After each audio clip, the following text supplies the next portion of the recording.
নমস্কার বন্ধুরা, ঝর্ণা ঝুমা কিচেনে সবাইকে স্বাগত। আজ আমি এই যে সজনের শাক দিয়ে একটা রেসিপি আপনাদের সাথে শেয়ার করব। তা দেখেন, সজনের শাকগুলো খুব সুন্দর কচি কচি সজনের শাক, এইগুলো দিয়েই আমি রেসিপিটা তৈরি করব। কি তৈরি করব চলেন বানাতে বানাতে দেখব। এখন আমি এগুলো ছাড়িয়ে নেব ভালো করে। দেখেন একদম কচি কচি পাতা, সজনের শাকগুলো কিন্তু একদম কচি কচি নিতে হবে, বেশি মোটা হয়ে গেলে সেগুলো কিন্তু ভালো লাগবে না। তো দেখেন এইগুলো এখন আমি ছাড়িয়ে নিচ্ছি, এইভাবে ছাড়িয়ে নিতে হবে, এইভাবে ডাটা থেকে এইভাবে ছাড়িয়ে নিয়ে নিতে হবে। দেখেন একদম নরম নরম, এইভাবে ছাড়িয়ে নিয়ে নিতে হবে। আর সজনের শাকে কিন্তু অত ধুলোবালিও কিছু থাকে না।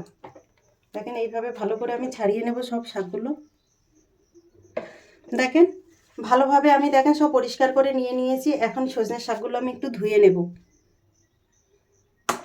দেখেন শাকগুলো ধুয়ে পরিষ্কার করে নিয়েছি। এখন এগুলো আমি কুচিয়ে নেব ছোট ছোট করে।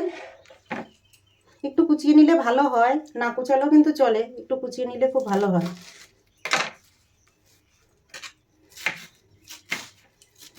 এভাবে একটু কেটে নিলে, দেখেন একটু ছোট ছোট করে কেটে নিলে বেশ ভালো হয়। দেখেন শাকগুলো কিন্তু আমি হালকা কুচিয়ে নিয়ে নিয়েছি, দিয়ে এখন বাটিতে ভরে নিচ্ছি।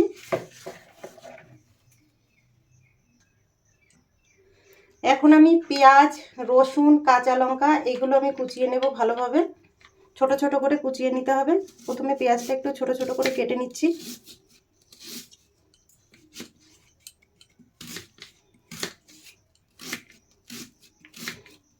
একদম কুচি কুচি করে কাটতে হবে, বড় বড় করে দিলে কিন্তু ভালো লাগবে না। দেখেন এইভাবে ছোট ছোট করে কাটতে হবে।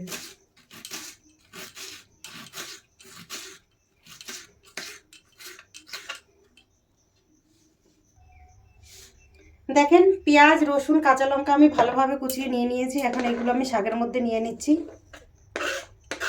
আর এগুলো কিন্তু কুচিয়ে নিতে হবে। দেখেন নিয়ে নিলাম। এখন আমি দিয়ে দিলাম বেসন, 3 চামচ বেসন দিয়েছি আমি। আর দিয়ে দিলাম চালের গুঁড়ো, 2 চামচ চালের গুঁড়ো দিয়েছি। টেস্ট হিসাবে লবণ, হলুদ গুঁড়ো, লঙ্কা গুঁড়ো। এখন আমি ভালোভাবে মেখে নেব। আর জল দেবেন না, এটা কিন্তু মাখতে মাখতে শাক থেকে কিন্তু জল বেরিয়ে যাবে। এইভাবে মেখে নিতে হবে। আর কিন্তু এই বড়াটা কিন্তু খুবই ভালো লাগে। কাউকে যদি আপনি বানিয়ে দেন, সে কিন্তু বুঝতেই পারবে না এটা কিসের পকোড়া বানিয়ে দিলেন বা বড়া বানিয়ে দিলেন। দেখেন অনেকটা কিন্তু নরম হয়ে যাচ্ছে।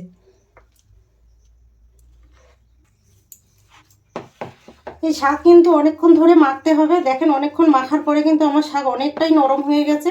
আরও একটু মাখতে হবে। আর এই মেখে কিন্তু 10-15 মিনিট আপনারা রেস্টে রেখে দেবেন ঢেকে, তাহলে কিন্তু আরও নরম হয়ে যাবে শাকটা। দেখেন কতটা নরম হয়ে গেছে। আর আমি কিন্তু জল একটুকু ব্যবহার করিনি, তাতেই দেখেন। আপনাদের যদি জল দেওয়ার প্রয়োজন পড়ে তাহলে একটুখানি জল দেবেন।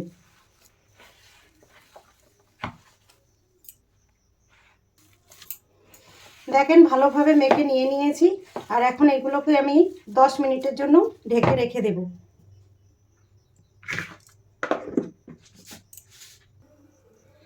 দেখেন 10 মিনিট পর এখন দেখে নিচ্ছি।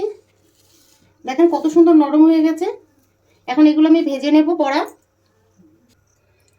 কড়াইতে দেখেন তেল গরম হয়ে গেছে। এখন আমি বড়াগুলো দিয়ে দিচ্ছি।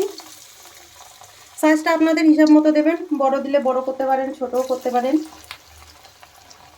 আর গ্যাসের আঁচটা কিন্তু মিডিয়াম রাখতে হবে।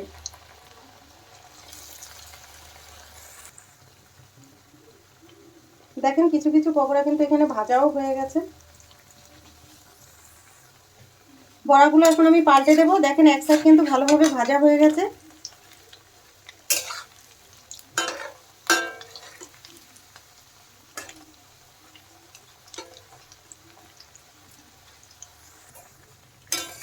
পকোড়াগুলো কিন্তু উল্টে পাল্টে লাল লাল করে ভেজে নিতে হবে। আর দেখেন খুব সুন্দর করে ভাজাও হয়ে গেছে। আর দেখেই মনে হচ্ছে কতটা ক্রিস্পি হয়েছে।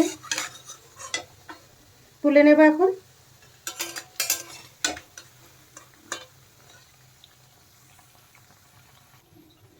আমি এখানে প্লেটে নিয়ে নিলাম।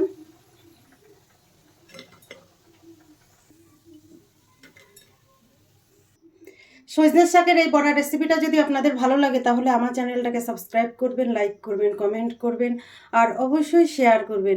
আর আপনারা এইভাবে পকোড়াটা বানিয়ে আপনাদের বাড়িতে গেস্ট আসলে তাদের খেতে দিয়ে দেখেন, কেউ বুঝতেই